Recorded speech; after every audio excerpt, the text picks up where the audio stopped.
Good morning on this beautiful, cold, sunny morning. It's 19 degrees this morning. I received an email from someone else saying, and they're from the Midwest, saying, oh, it's so cold, it's 27 degrees today. How can the desert be 19 degrees and the Midwest be 27? And the weird weather patterns we're in, for sure. This morning I'm talking about faith and Christmas. I thought I'd like to start, though, talking about the winter solstice, because the winter solstice is this Wednesday, and it does have, as most of you know, a spiritual significance. So let me begin with sharing some ideas about the winter solstice. The teachings tell us that spiritually the winter solstice is really Christmas. That we could consider Wednesday night, this coming Wednesday night, as Holy Night. The ancient mysteries tell us that according to the plan of ages, that Christmas really should be celebrated on the night of the winter solstice. Interesting, isn't it? It's not going to happen. You know, certainly not commercially, it's not going to happen. But I think as we, on the spiritual path, we as disciples, as lighted beings, need to really take this into consideration, and this idea into consideration, and try it out. Wednesday night, actually, I think the exact time of the winter solstice is 3:44 in the morning, that Wednesday morning. If you can get up 3:44 in the morning, I need to double check and make sure my note. Yeah, 3:44 in the morning. Wake up, spend 15 minutes trying to align to that North Star. Think about the birth of Christ as an event taking place within yourself. Certainly that time in the morning, we're not going to be watching TV. The kids aren't going to be up waiting for Christmas to come. It will be a quiet time. Most everybody's going to be asleep, no matter what zone you live in. So try and set aside that 15 minutes, set your alarm clock, and enjoy that 15 minutes, knowing that you have knowledge, esoteric knowledge, that most people don't have. They don't know about the importance of the winter solstice, that it is truly the holy night. And then let's see what we can do with Wednesday. Make it a special day. Put it into our spiritual tradition. Let the day of winter solstice be a special day for spiritual people.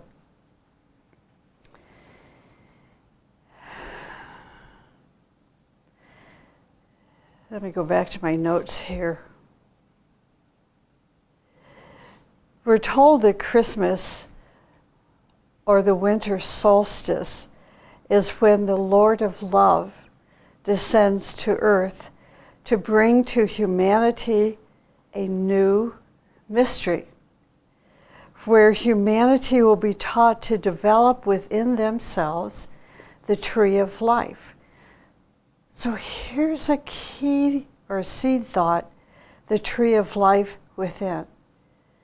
For the esotericists, that means so many different facets about life. The tree of life, we could say, would be your chakra system. The tree of life, the living tree of life. Are you a living tree of life? Is your chakra system moving positively? If so, then all the lights in your tree are lit, as opposed to the front of my house. that the lights are not working still. I know, isn't that, it's disappointing, but it's not that we haven't tried, we have.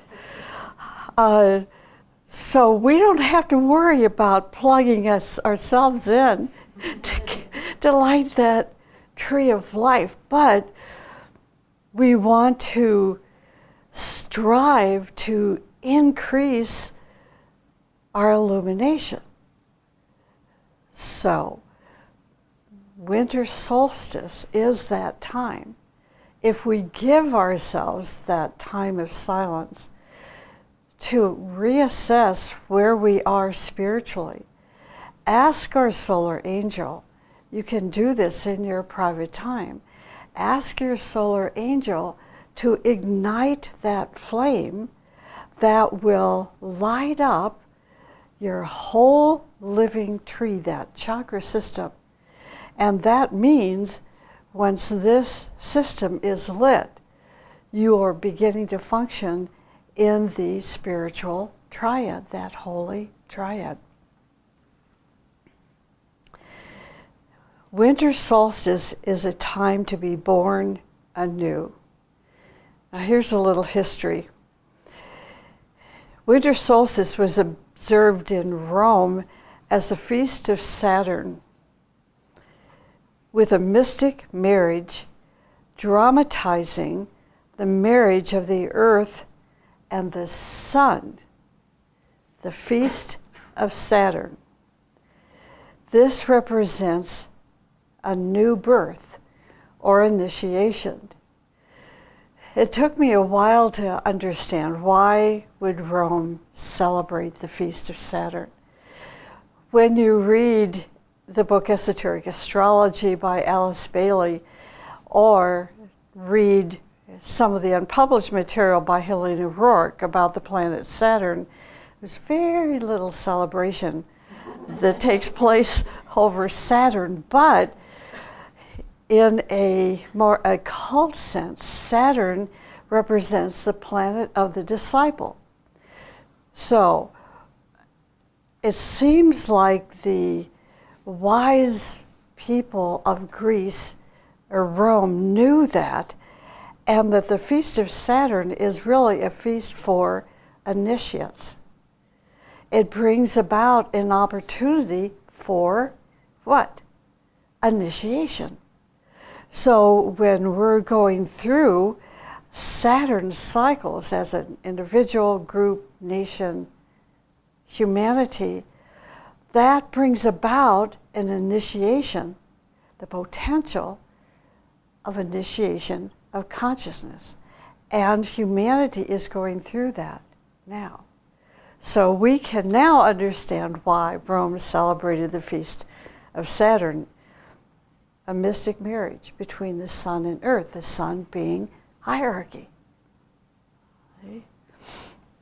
In Egypt, the winter solstice was celebrated with state ceremonials in homage to the Divine Mother Isis and her newborn son Horus. They chanted, "The Virgin has brought forth, the light is waxing."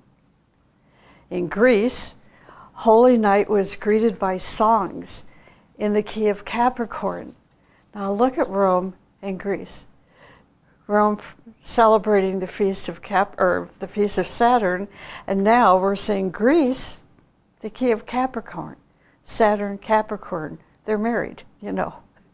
Saturn rules Capricorn. At a certain time in Greece, neophytes descended with lighted torches to an underground chapel and paid reverence to the image of the babe whose brow was a shining cross of gold. Think of some of the paintings that Nicholas Rourke has given us in the cave, those huge crystals, and the other one where the great ones are descending down into the cave. And what are they celebrating? The Christ. Hierarchy.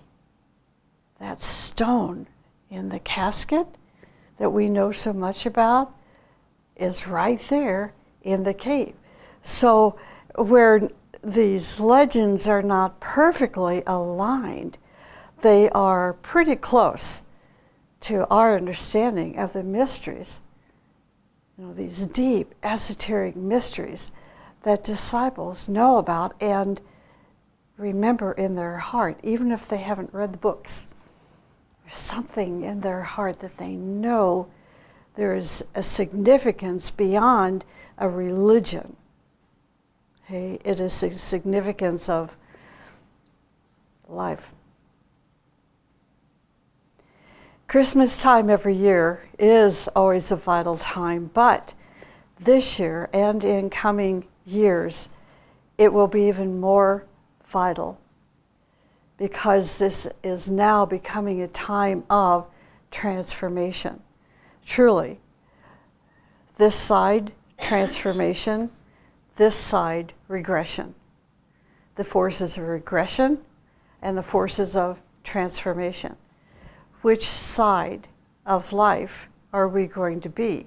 The side of the sun or the side of the moon? The retrogression or transformation. We want to celebrate, now we can do this, the winter solstice, the days of the winter solstice between this Wednesday and Sunday, Christmas, will be our days of transformation. So let us not get so swallowed up in the stress of commercialism and getting everything done and wrapped and lit and plugged in and cooked and so forth that we forget what is the purpose. It's like in this group, we have people who wear so many hats, and we're trying to remember which hat we're wearing, this hat of responsibility, that we forget why we're wearing the hat. See, it's like we have so much responsibility to do on Sunday mornings with recording and the webinar and putting it on YouTube and this and that. It's like, but why are we doing this? It's to share the teaching with those who are interested. So this is a time to transform our consciousness in such a way that we are allowing our unfolding human soul to remain not only in the higher mind, but to find that door or that key that will open up the door to the spiritual triad and live in that holy triad. It is a beautiful place, a place in consciousness. So Christmas is a serious time where our inner illumination, where our inner giant, the Christ, must take birth and eventually transfigure the personality. We must go through transformation to experience transfiguration. It is my wish for all of us that our striving during these holy days will find a new fire ignited within us, and that fire will increase our light and love so that we can literally experience the God-given divinity within ourselves. I think that this past year and moving into the coming year is going to be a continuing process of difficulty for humanity. And we must be very careful that we don't unconsciously align with the forces of retrogression. To align with the forces of retrogression means to align with anger, opinions, hatred, separativeness, my nation, your nation, my family, your family, my group, your group, and so forth. That's separatism, separation, and this is what the forces of retrogression are so expert at creating, an environment of separation. So we don't want that to happen, and it happens almost without our knowledge that we become forces of separation, even though we're reading about the energy of transformation. We read about unity, we read about integrity, we read about integration, we read about one humanity, but in fact we're living with the forces of retrogression. So when you literally feel your God-given divinity, you're going to recognize when you move out of that, I don't know how to explain it. It's like, here's the middle way, this road to enlightenment. Half of that road is a magnet that will take you into the forces of retrogression. The other half of that road is a magnet that will pull you toward the future, into the future, toward increasing light and love and willpower. When we feel that, literally experience that God-given divinity, and we happen to get pushed over on the left-hand side of that road, it is like putting your hand in fire. You know it. It's not a matter of saying, look, I am who I am. I don't know. It's not that. It's like, holy, you know.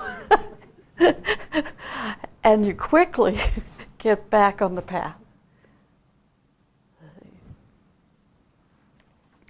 So my wish for all of us is that we hold together as sisters and brothers and friends and strive the best that we can so that our light and love will touch others. This is the whole meaning of Christmas. Christmas is really a time to sanctify ourselves, to raise ourselves above the level where we are now and touch a new level of consciousness. In a verse by Master Moya, it says, "Wayfarer, friend, let us travel together." Do you feel the power of this?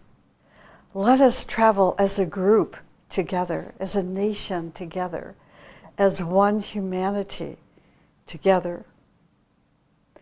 Let us not create divisions and cleavages. So that's the introduction. We are told that it is from the center of love that all saviors throughout the ages and in all countries went forth, taking with them the message of compassion, the message of beauty and service and sacrifice, the message of simplicity and fearlessness. Alice Bailey, in the book The Externalization of the Hierarchy, said, the point of decision, this is an important three-word phrase, the point of decision, as it is called in all hierarchical circles, was reached during the period between the full moon of June 1936 and the full moon of June 1945. The point of decision resulted in the decision for the Christ to reappear or return to a visible presence on earth as soon as possible and considerably earlier than had been planned. The reappearance, in the book Reappearance of the Christ, Alice Bailey said, This decision was necessarily made in consultation with the Lord of the world, also known as the Ancient of Days. To have faith means to have belief.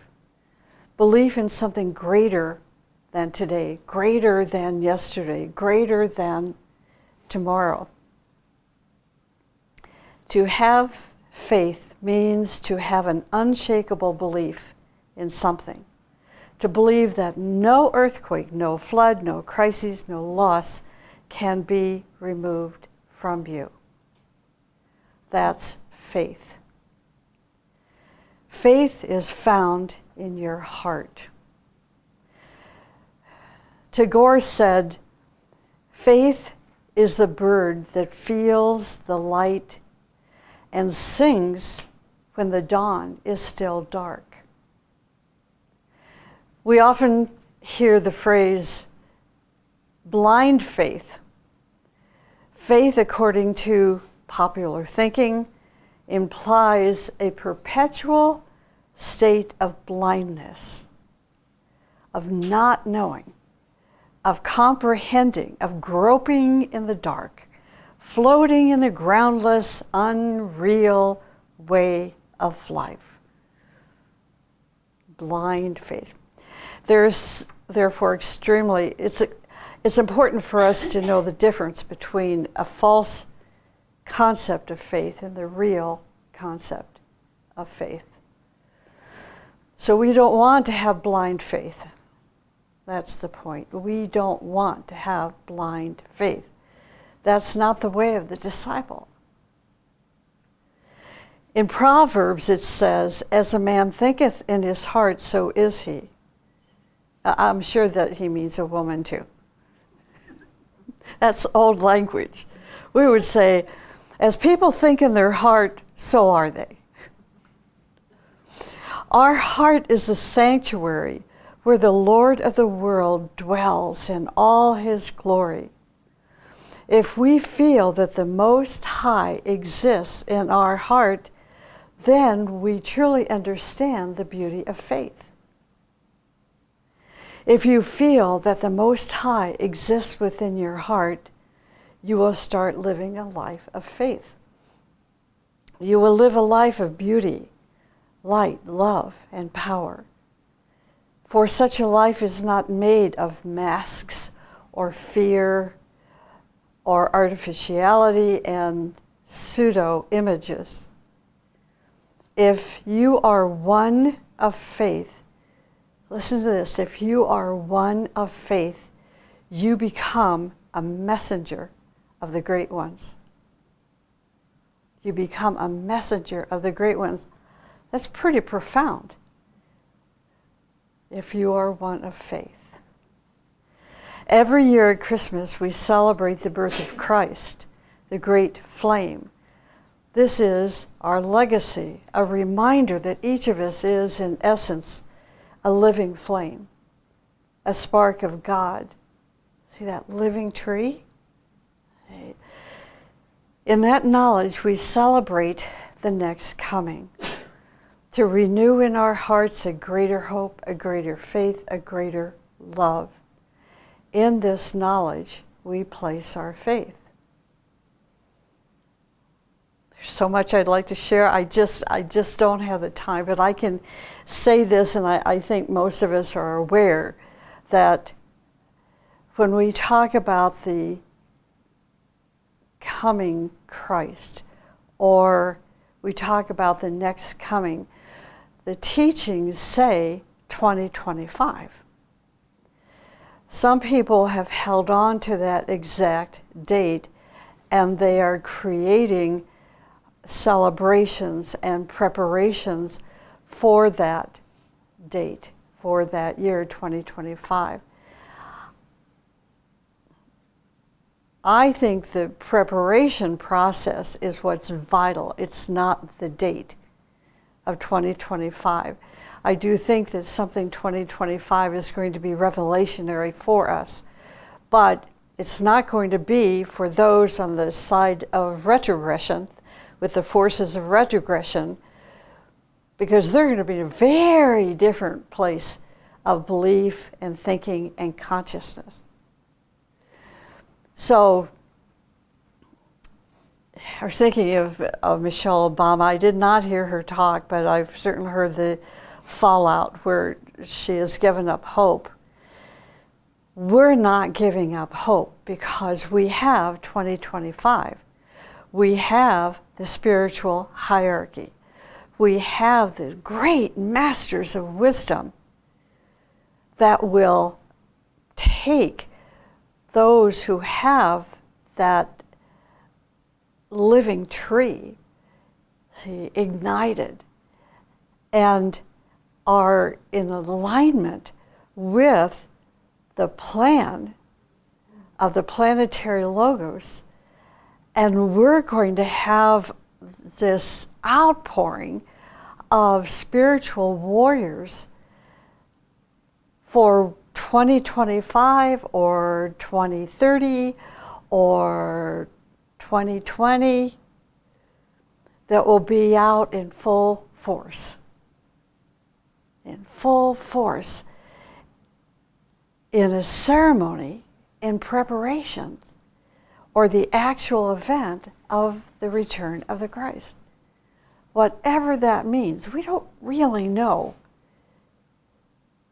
but we will know when that event occurs. But we can't, in my opinion, we cannot stay where the mass of consciousness of humanity is and know when that event occurs. We'll be too busy paying our bills, or trying to get our electricity turned back on, or just surviving, because we will be too buried in the forces of matter to know and recognize light. Pope John Paul II said, "Faith leads us beyond ourselves. It leads us directly to God. If we have a closed heart, we're not going to have faith. If our mind rules our heart, we will not have faith." Martin Luther King said, "Faith is the opening of all sides, and at every level of one's life, to the divine inflow." That was in 1963. The person who is all mind will rely only on historical fact. The person who has faith is, through their heart, open to the divine inflow of the power of Christ. Once you have, how can I say it? Once you have an other world experience, nobody is going to kill your faith. Nobody. And I think most people who are disciples or who have illumination are those who have had other worldly experiences and realize that these experiences are there to lead others, to teach others, about the purpose of life. It is like the ones that we adore, like Nicholas and Helena Rourke, shared their otherworldly experiences with us, opened us up to recognizing when we have our own. Torgrim Saradarian, who most of us know, his life was an otherworldly experience. His life was. But if you didn't know that, you would have seen him as an ordinary man. Those who have had otherworldly experiences recognize that light in him. Do you have faith? Really have faith? If you do, you know that faith moves mountains. Christ was known for his healing powers. One day he heard someone say, "Thank you for healing me." Christ looked at him and said, "No, it is your faith that healed you." Do you need healing? Physical healing, emotional, mental healing, spiritual healing. To be healed, you must have faith. In the book 100 Names of God by Torgrim Serdarian, it reads, faithfulness means you live in him, you think in him, you feel in him, you act in him. He is your innermost self. I'm going to quickly go through the rest of my several pages of notes because I have this beautiful piece of music that's 5 minutes long. We may play it next Sunday too, but the music is so magnificent. I want us to make sure we have time to hear it. So let me see what I need to bring forth. This is important. What causes people to have a lack of faith? And here's a list from the teaching. People who lack faith lack contact with beauty and light and the love of Christ. This is very important. You know, don't let it just be words. Let it become a reality. Realize when you're talking with people who lack faith, look and see, are they in touch with beauty? You know, do they have loving hearts? Do they have a love of Christ? They have a lack of belief in the return of the Christ. They have a lack of belief in the spiritual hierarchy, in the kingdom of God. Truly, these are people who lack faith. They have a lack of beauty in their life, a lack of love, a lack of joy, a lack of creativity, a lack of blessing, and a lack of respect for all life in all kingdoms. These are faithless people. They've placed their beliefs in the material rather than in the spiritual side of life, in money, in objects, in the intellect, in degrees and in diplomas. We need another hour and a half. There's so much to say, but we'll just zone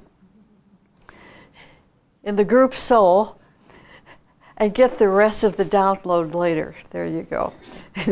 What is interesting to me is that oftentimes as a person is experiencing loss, if there is any kind of element of faith in their heart, it will draw someone into their lives, which then increases that kernel of faith.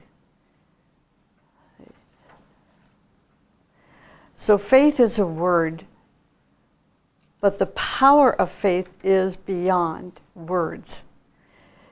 Faith is, in other words, experience, right?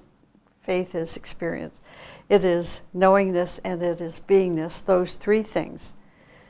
If you want to define faith, it is knowingness, it is beingness, it is experience. And remember, Pope John Paul said, faith leads us beyond ourselves. It leads us directly to God. Some people say if we believe in God and it turns out that he doesn't exist, then what? If we don't believe in God, then will we have lost everything? Some people believe or speak about a leap of faith, like a child jumping off the table and into the arms of his daddy. The child is not 100% sure if his father will catch him, but he has enough faith to jump.